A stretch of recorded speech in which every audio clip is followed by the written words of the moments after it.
What's up, everybody? So, Chef Life Knitty, I'm coming back with y'all. I'm making New England clam chowder.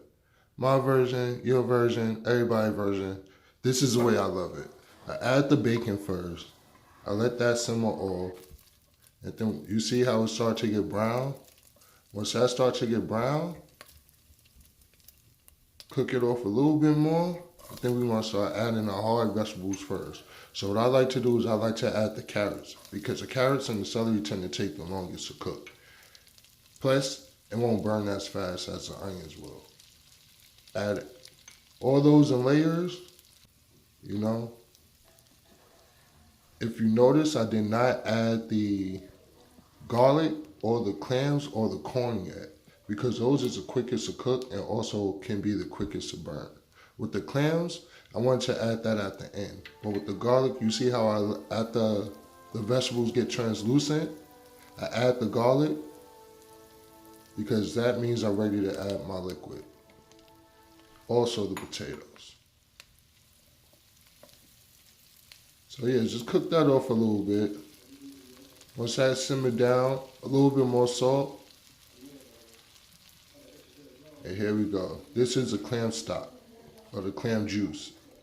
You know, I would say a quarter clam juice should cover just to cover it because you're going to add more liquid later.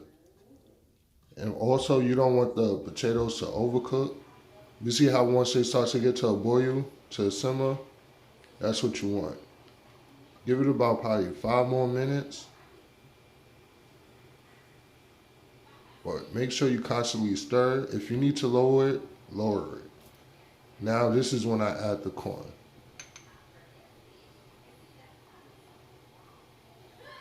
Mix that up a little bit. And now what I do, I add a quarter heavy cream because I like mine on the creamy side. The heavy cream could definitely be based off your likeness. But with me, I like my clam chowder to be really creamy. So I add a quarter of heavy cream to a quarter clam juice. And pretty much what you're going to do is you're going to let that reduce.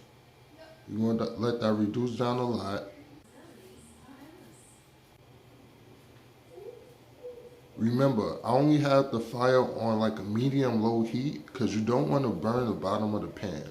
So the lower the better. You see how it's at like a boil but not like a